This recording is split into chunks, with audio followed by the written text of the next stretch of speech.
우리의 등 뒤에서 우리를 꼭 붙드시고 잘 밀어주시는 우리 예수님의 은혜와 평강이 예배하는 모든 성도님들 마음과 또 가정에 넘치시기를 축복합니다. 오늘 말씀의 제목은 내 인생은 주님의 작품입니다. 입니다.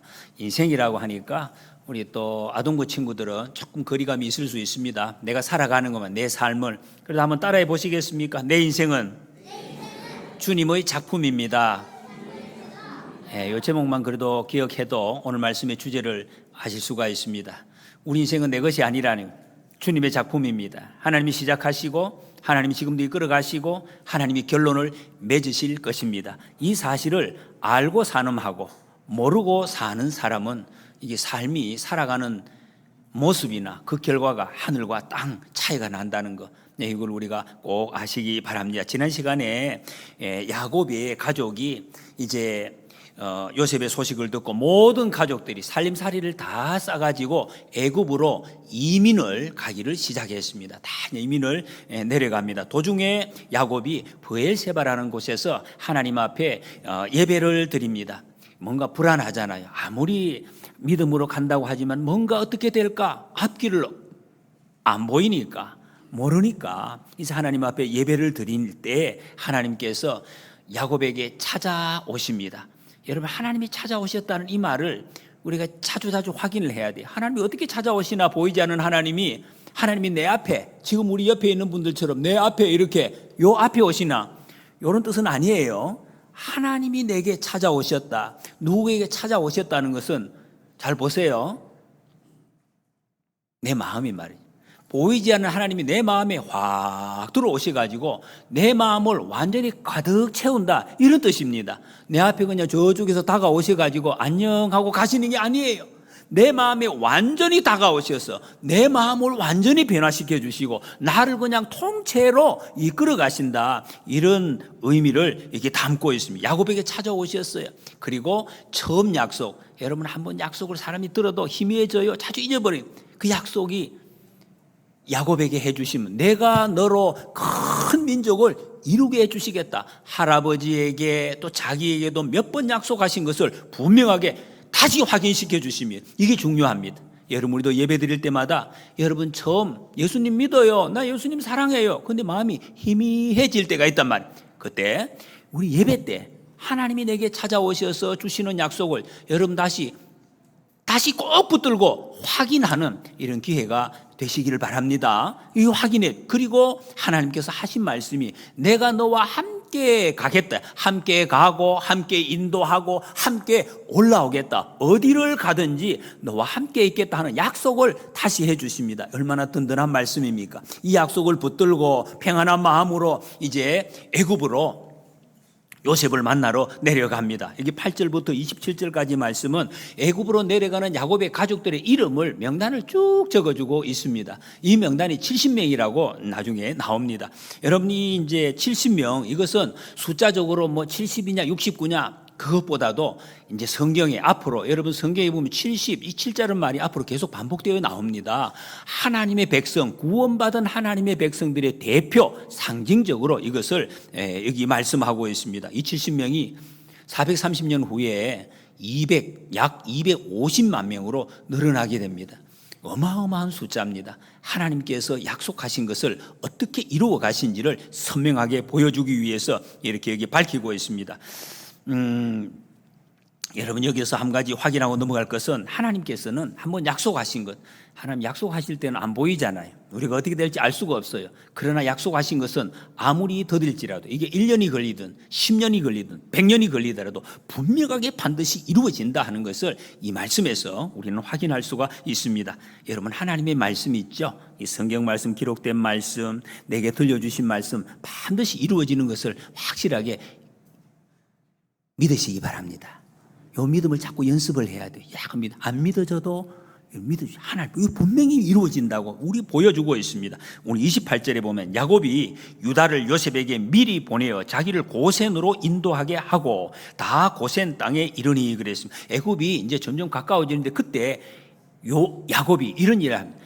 아들 중에 유다를 택해서 미리 선발대로 보냅니다. 이게 이제 가족들하고 천천히 가니까 빨리 가서 요셉을 만나서 고센 땅이 어딘가? 무슨 땅이요?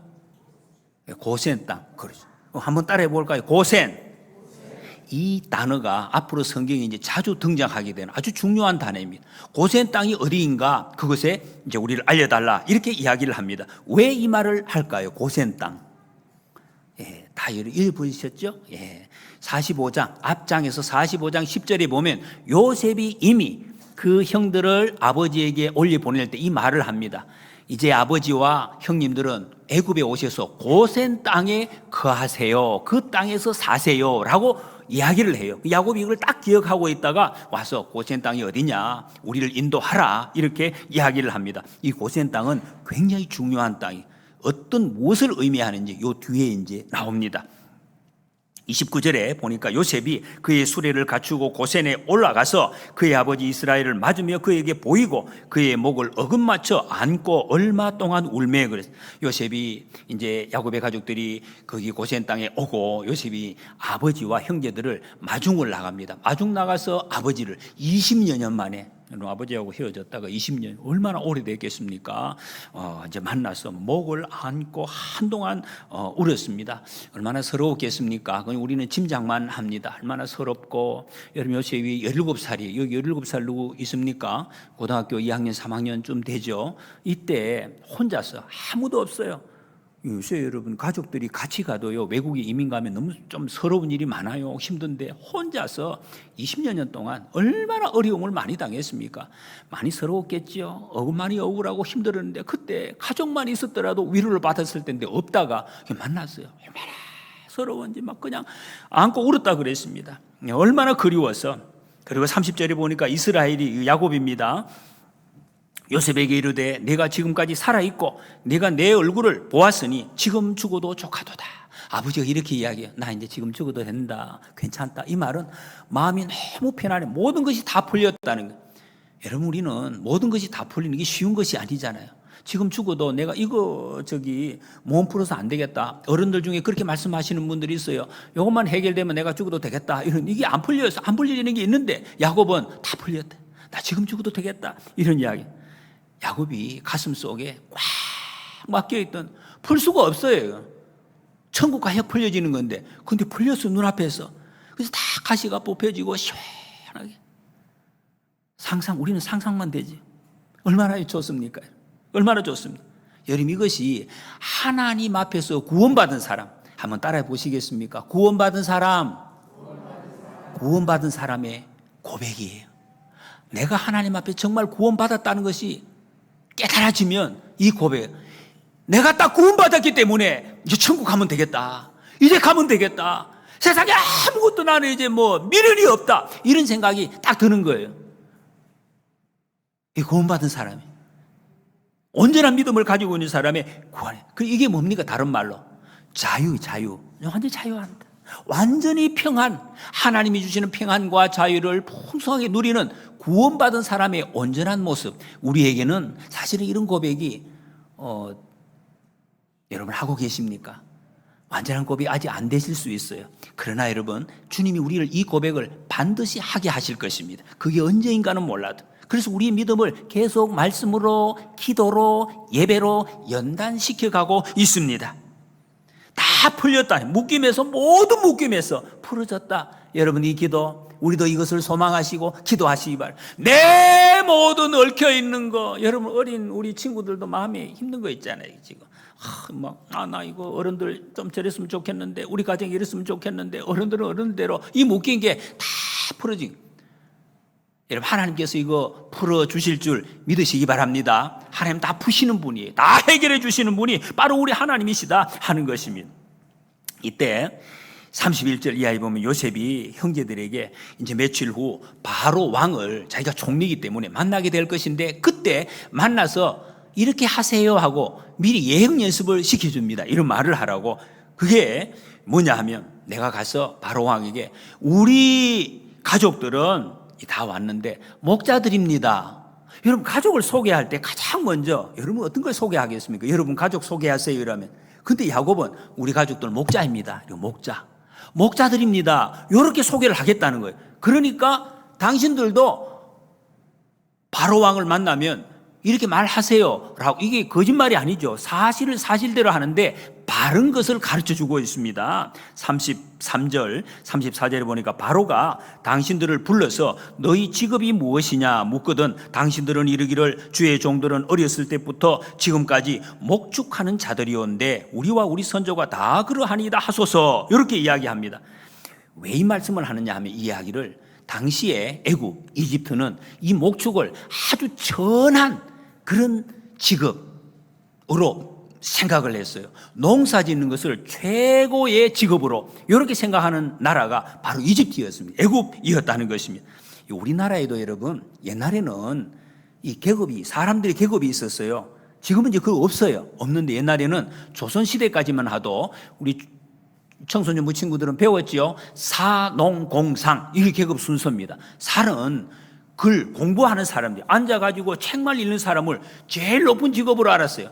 지금은 이런 말하면 전혀 안 맞죠. 두 번째는 농민의 농사 짓는 사람 두 번째 계급. 세 번째는 공장에서 뭐 만드는 장인들. 그다음 이 계급이 상인들 장사하는 사람. 그래서 지금하고 거의 반대 비슷하죠. 옛날에는 장사한다 그러면 아주 이렇게 낮게 봐. 그리고 그 밑에 또 있어요. 그 밑에 이 계급에도 못 들어가는 사람을 백정, 노비 이런 사람들은 정말 막 사람 취급을 못 받는 이런 시대가 있었어요. 잘못된 거죠. 백정. 그런데 애굽 사람들은 목축하는 사람들, 양치는 사람들을 백정처럼 취급했어요. 사람 근처 가지를 않았어요. 저 따로 살아야 되고 가까이 교제하지도 않고 아주 싫어하고 경멸하는 그 직업이 바로 목축이었다는. 그런데 왕 앞에 나가서 가장 싫어하는 직업이에요. 우리가 목자입니다. 대대로 우리 모두가. 여러분 이렇게 이야기하면 어떻게 되겠습니까? 쳐다보겠습니까? 안 쳐다보지요. 그런데 당당하게 이렇게 이야기하세요. 요셉은 얼마나 부끄럽겠습니까? 자기가 미국 총리인데 우리 집안이 그래도 살만합니다. 괜찮습니다. 선비입니다. 이러면 자랑스럽겠는데 가장 천하고 가장 낮은 이 직업을 자랑스럽게 이야기하라고. 여러분 하나님을 믿는 사람, 하나님의 자녀, 구원받은 사람은 이렇게 표현을 한다 하는 것을 보여주고 있습니다. 당당히 밝히고 있습니다. 왜? 나의 생업이 있죠, 여러분. 생업. 지금 내가 일하고 있는 이 일, 이것에 대한 자부심. 여러분이 부끄러워하면 말하겠습니까? 제가 무엇입니까? 모르겠습니다. 이렇게 하든지 그냥 가만히 있든지. 어떤 사람은 거짓말을 하는 막 그 직업 아닌데 그럴 필요가 없다는 거예요. 그럴 필요가 없다. 하나님의 백성은 내가 지금 하고 있는데 자부심을 가지고 당당하게 이야기. 왜 그런가 말이. 그 이유가 선조들로부터 물려받았기 때문에. 여러분 조상을 존중한다는 거예요.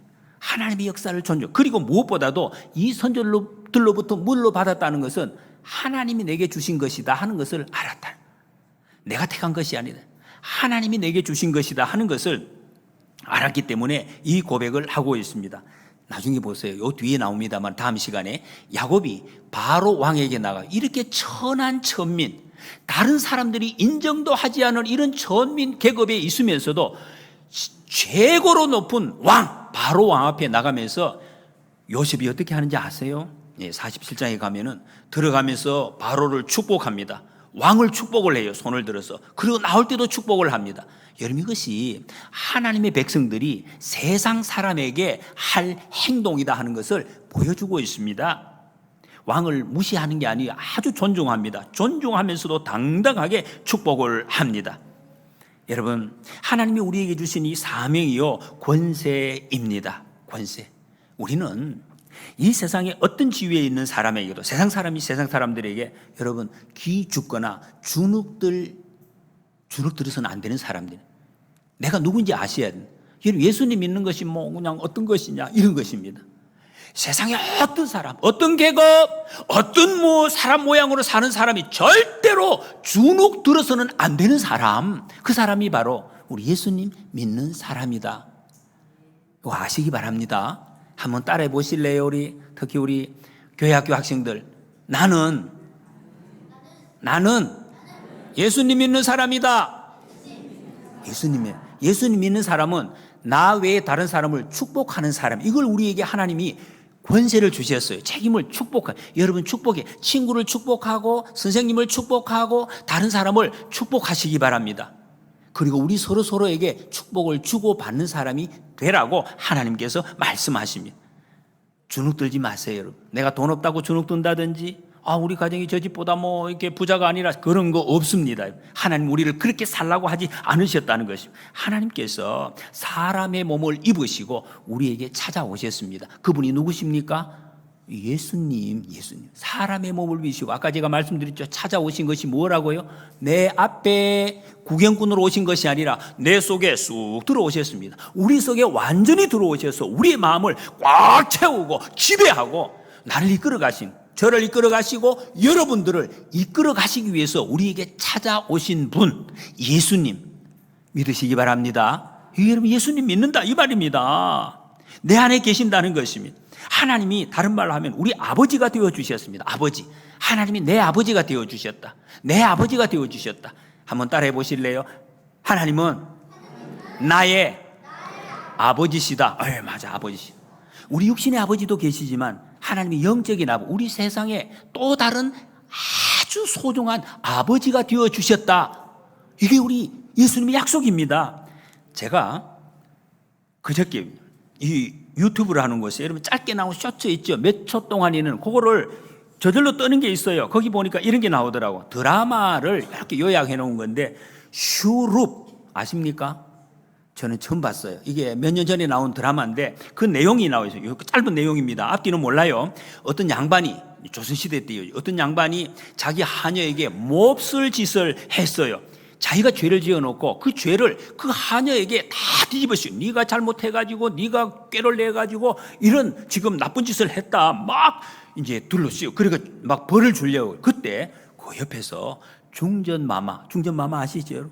왕의 부인 중전마마가 딱 등장을 합니다. 그래가지고 왜 그러느냐고, 이거 막 잘못 딱 보니까 물어보니까 아닌 것 같대. 그래서 중전마마가 그 양반에게 이야기합니다. 당신 잘못했다. 그러니까 막 양반이 화를 내요. 그러더니 중전마마가 아이고 한번 제가 좀 너무 시원하더라고. 모든 사람이 그러려고 만들었겠죠. 그 양반 곁으로 성큼성큼 걸어가더니 딱 손을 들더니 뺨을 딱 때리더니, 그러니 막 중전마마가 뺨을 때리니 이 양반이 막 너 내 손에 막 이렇게 황당해 하더라. 그때 그 땅에 엎드려 있던 하녀가 이렇게 이야기해. 중전마마 그만해 주세요. 마마님께서 떠나가시면 저의 삶이 더 가혹해질지도 모릅니다. 지금 일을 이렇게 어렵게 만들었으니까. 그래서 너무 불안하다.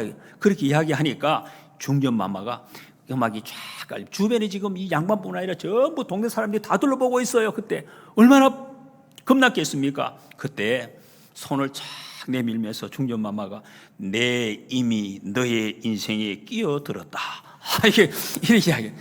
야, 여기 저는 이 딱 그걸 보면서 요한복음 8장에 그 성경 말씀을 이 사람이 작가가 읽었던 것 같아. 여러분 이게 간음 현장에서 잡힌 여인, 그 예수님이 손 내미는 장면하고 똑같이 비슷하게 딱 내밀면서 내 이미 너의 인생에 끼어들었다. 이 말이 무슨 말입니까? 네 인생은 내 손에 달려있다. 내가 지킨다. 그러면서 내 뒤에 바짝 붙어라. 이렇게 이야기해요. 아이고, 이제 성경을 읽는 듯한 그런 제가 느낌을 받았습니다. 여러분, 하나님께서 이미 우리 인생에 개입하셨습니다. 우리 아동부든 유치부든 우리 어른들이든 하나님이 개입하신, 이게 예수님 믿는 사람의 우리의 삶이라는 것입니다. 믿으시기 바랍니다. 하나님이 이미 우리 인생에 개입하셨어요. 하나님 손에 붙들려 있습니다. 끌려가는 것입니다. 그것을 인정하느냐 인정하지 않느냐, 바짝 뒤에 붙어서 숨어 있느냐, 이거 우리가 할 일입니다. 여러분, 우리는 죄 지었어요. 상처받았습니다. 못납니다. 아무리 내가 드러내려고 해도 나는 못난 모습밖에 없어요. 실수했습니다. 자격이 없습니다. 그런데요, 상관이 없어요. 하나님이 끼어드셨다. 하나님이 개입을 하셨다는 거예요. 하나님 손으로 꽉 잡으셨습니다. 우리는 하나님의 딸, 하나님의 아들이 되었다는 거예요. 그러니까 여러분, 하나님이 우리를 먹이십니다. 하나님 우리를 지키십니다. 하나님 우리를 인도하십니다. 하나님 우리를 건져내십니다. 지켜주시기로 작정하셨다, 이 말씀입니다. 하나님이 우리의 아버지가 되셨다는 것은 바로 이것을 의미한, 그래서 반드시 하나님은 그 목적을 이루신다는 것을 보여주고 있습니다. 이 말씀을 저도 읽으면서 이게 제게도 얼마나 큰 위로가 되었는지 제가 이 말씀을 묵상하면서 큰 위로가 되었습니다. 여러분, 목사님이 어땠으면 좋겠습니까? 여러분, 목사님 설교를 한번 쫙 하면 예수님 믿지 않던 믿음이 없던 사람들의 믿음이 불끈불끈 일어나고, 예수 믿지 않은 사람들이 수많은 사람, 수백 명, 수천 명이 베드로처럼 하루에 막 수천 명씩 예수님 믿는데 막 몰려들고, 하나님의 교회가 크게 세워지고, 기도를 하면 막 죽은 자가 살아나고 기적의 역사가 일어나고, 이러면 좋잖아요, 목사가. 예? 목사님이라면 그 정도는 돼야지. 근데 이 목사 그러면 안 되는 것 같아. 어떡하지요? 이렇게 부족해가지고, 이렇게 연약해가지고 내가 뭘 하겠습니까? 이거 어떡합니까, 여러분? 이 일 어떡하죠, 이거? 그런데요, 여러분, 하나님이 저를 택하시고 제게 찾아오신 하나님, 여러분에게 찾아오신 하나님은 그거 별로 중요하지 않았다. 그건 중요한 것이 아니다. 어떤 결과가 나타났는지, 병이 나았는지, 그거는 중요한 것이 아니다. 뭐가 중요하냐? 내가 그렇게 못해도, 내가 약해도, 내가 미련해도, 내가 지혜가 없어도 하나님이 택해 주셨다. 내가 내 인생에 개입했다. 이것을 넘어서는 것은 없다네. 이것보다 더 중요한 건 없습니다. 내 얼굴이 이렇게 생겼느냐, 저렇게 생겼느냐, 아무 상관없습니다. 내 가정이 어떤지 아무 상관없어요. 내가 돈이 얼마인지 아무 상관이 없습니다. 능력이 뭐 상관없어. 왜? 주님께서 내 손을 붙드시고 내 인생을 완전히 가득 채워서 주님이 이끌어 가시겠다. 주님이 이끌어 가시겠다. 여러분, 주님께서 우리 인생을 만들어 가십니다.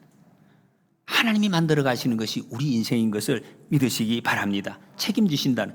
여러분, 그래서 감사합니다. 그래서 감사해요. 네 열매 얼마나 맺었느냐?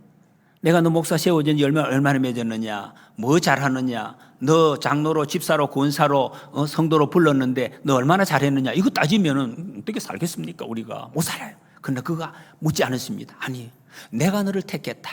내가 네 인생을 책임진다. 너는 나만 따라오면 된다. 내 뒤에 바짝 붙어라. 주님께서 그렇게 말씀하시는 거예요.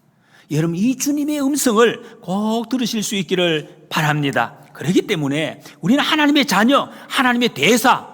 그래서 아까 앞에 제가 말씀드린 것처럼 우리가 할 일은 축복하는 삶입니다.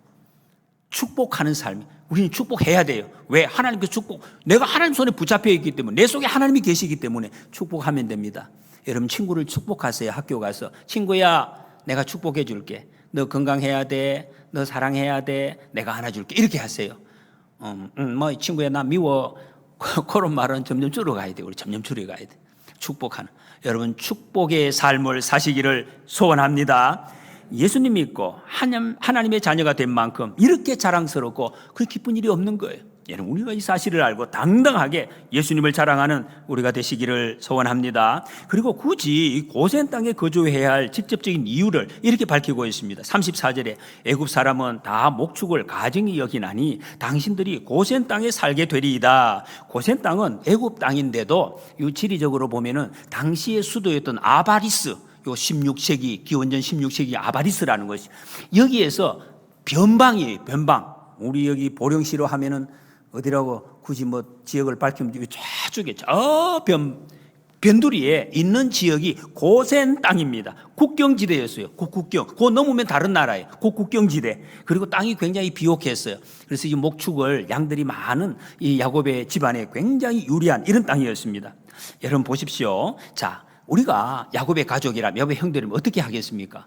야, 우리 동생이 애굽의 총리가 됐어요. 우리 이제 이민을 가요. 우리 미국 이민 가는 사람 꼭 그렇게 갑니다. 먼저 간 사람들이 잘 되겠다. 그거 가면은 이제 많은 도움이 받을 것이다. 뭐 이런 생각으로 가는데, 형들이 지금 애굽에 가면 지금까지는 전대받는 많은 사람들이 인정도 안 해주는 이런 목자였는데, 야, 이제 우리 요셉 만나면은 이제 뭐 동생 백으로 신분 상승, 이제는 완전히 바꾼. 전에 나는 그런 거 아니에요. 다른 직업을 택해가지고 떵떵거리면서, 그것도 장소도 변두리가 아니라 시내 한복판에 그냥 막 중간에 거기에서 살면서 이제 남은 여생을 그렇게 멋지게 살 수 있지 않겠나?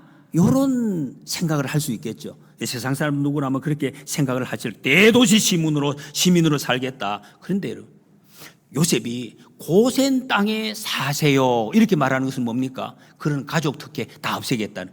여러분, 하나님 앞에 분명히 서 있는 사람은 공과 사를 아주 분명히 할 줄 압니다. 공과 사를 할 수 있죠. 그렇지만 그런 거 안 한다는 것이 분명히 한다.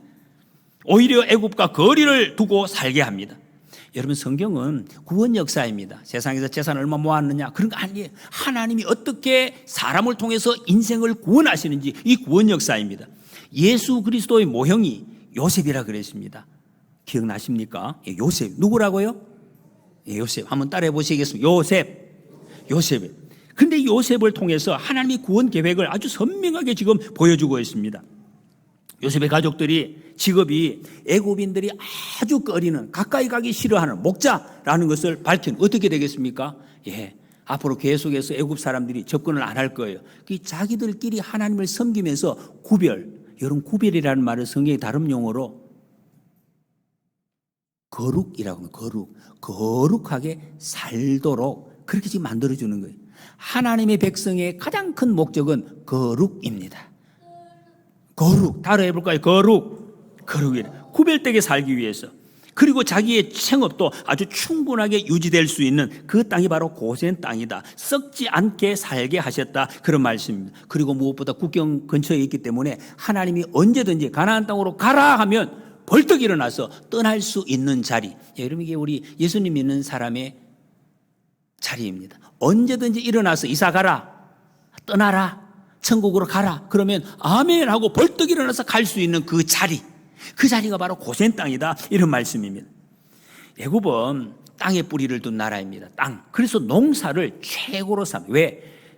열매를 많이 얻어서 잘 먹고 잘 살기 위해서. 그게 목적이라는.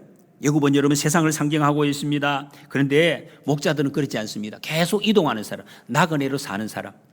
이게 구원받은 하나님의 백성의 모습입니다. 우리는 나그네입니다. 이곳 저곳 정착하고 그렇게 살지 않습니다. 그리고 양을 잡아서 예배드리는 사람. 여러분, 예배드리는 게 뭡니까? 왜 드립니까? 거룩하기 위해서, 죄를 용서함 받기 위해서. 나그네로 사는 사람이고 거룩한 삶이 목적이. 똑같이 세상에 살아가는 것 같은데 애굽에 살아요. 애굽에 세상 속에 사는데 목적이 달라요. 여러분, 우리 예수 믿는 사람들은 똑같이 친구들하고 같이 살아도 목적이 다릅니다. 잘 먹고 잘 살고 부자 되고 높은 자리에 오르기 위해서 사는 게 아니에요. 하나님 부르시면 언제나 떠날 수 있는 그 자리를 그런 마음으로 살고, 그리고 무엇보다도 이게 뭐라 그랬습니까? 거룩함을 위해서. 우리의 목적은 거룩입니다. 다시 한번 우리 따라해 보실까요? 우리의 목적은 거룩이라는 것입니다.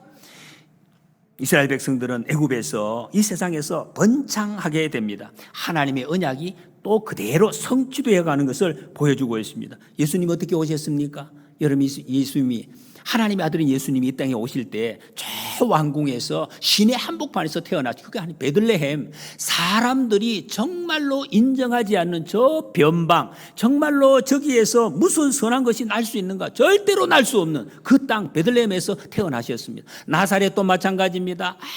아주 시골에서 예수님 사역하실 때도 갈릴리에서 주로 사역을 하셨습니다. 여러분, 갈릴리를 성경에 보면 변방, 저 변두리. 이 예수님께서 모든 인간을 구원하시고 온 세상에 생명을 주시고 살리신 분이다 하는 것을 성경이 보여주고 있습니다. 하나님께서 떠돌아다니면서 목축하는 많은 사람들에게 인정 못 받는 초라한 무리들, 이 무리들을 택했다는 거예요. 이 무리들을 택해서 온 세상의 구원자로, 구원하는 백성으로 하나님이 세우셨다. 지금 이것을 보여주고 있습니다. 어떻게 구원하죠? 축복하는 자로. 다시 한번 따라해 보실까요? 축복하는 사람. 여러분, 축복하는 사람으로 세우셨습니다. 농사 짓고 배부르고 아무리 높은 데 올라가도 축복하지 못하고 살아가는데 하나님의 백성이 축복하는 사람, 그리고 세상 속에서 그 민족을 이루게 하셨습니다. 그래서 여러분, 우리가 할 수 있는 일은, 우리는 사람 의지할 필요가 없습니다. 사람을 의지하지 말라는 것입니다. 사람을 의지하지 말고. 사람은 무시 아닙니다. 다시, 사람을 존중하는데 의지하지 말라.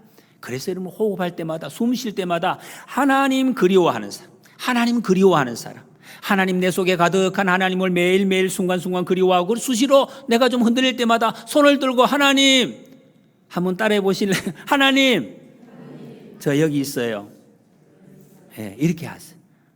마음이 흔들릴 때마다 하나님 저 여기 있어요 하고 이렇게 표하는 사람으로 고린도전서 1장 27절에 보면 하나님께서 세상의 미련한 것들을 택하사 지혜 있는 자들을 부끄럽게 하려 하시고 세상의 약한 것들을 택하사 강한 것들을 부끄럽게 하려 하시며 그랬습니다. 여러분 우리는 옆에 있는 친구가 이웃이 누가 우리에게 당신 뭐 하는 사람입니까? 직업이 무엇입니까? 이렇게 물었을 때 오늘 본문 말씀으로 하면 이렇게 대답을 하셔야 됩니다. 나는 목자입니다. 나는 나그네입니다. 거룩함을 추구하는 사람 그리고 천국을 향해서 걸어가는 나그네. 이 두 가지 대답을 우리는 할 수 있어야 된다. 이게 예수님 믿는 사람 우리의 모습이라는 것입니다. 여러분 성경의 전체 잘잘하게 끝까지 흐르는 주제가 바로 거룩입니다. 내가 거룩하니 너희도 거룩할지니라. 하나님께서 명령해 주신 것입니다. 말씀을 정리하겠습니다. 여러분 우리는 세상에서 성공하고 높아지는 것 이거 목표 아닙니다. 그렇다고 그거를 여러분 포기하라는 게 아니에요. 목적이 다르다는 것입니다. 그게 아닙니다. 거룩이 목표입니다. 하나님 내가 거룩하게 살게 해주세요. 거룩하게 살게 해주십시오. 그러면 이게 풍성한 생업도 하나님이 보장하십니다. 우리가 모든 어려움으로부터 지켜주십니다. 지켜주십니다. 지켜주신다는. 여러분 거룩은 십자가에서 죽으심으로 내 모든 죄를 깨끗이 용서해 주신 예수님 아는 것이 거룩입니다. 그리고 3일 만에 부활하심으로 우리를 죽음의 권세, 어둠의 권세에서 완전히 자유하게 하신 그 예수님 아는 것. 고린도전서 1장에서 그렇게 말씀하고 있습니다. 예수님이 우리의 거룩이다 라고 말씀하고 있습니다. 여러분 그래서 우리는 바람이 불면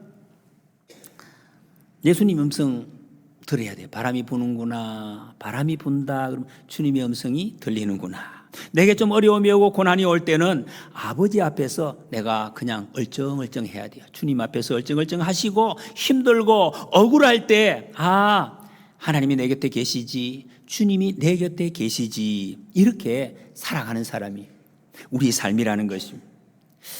예수님 믿는 우리는 우리의 모든 삶에 여러분 하나님이 책임지십니다. 하나님이 책임지십니다. 하나님이 여러분의 앞길을 책임지십니다. 모든 것을 책임지십니다. 약속하셨습니다. 여러분 우리 인생은 주님의 작품입니다. 주님이 빚어가십니다. 주님이 모든 것을 책임지시겠다. 너는 내 뒤에 바짝 붙어 있으라 말씀하십니다. 우리 주님 앞에 전부 다 내어 맡기는 이 은혜를 누리는 것이 바로 신앙생활입니다. 이 은혜를 누리시는 저와 여러분들이 되시기를 축복합니다.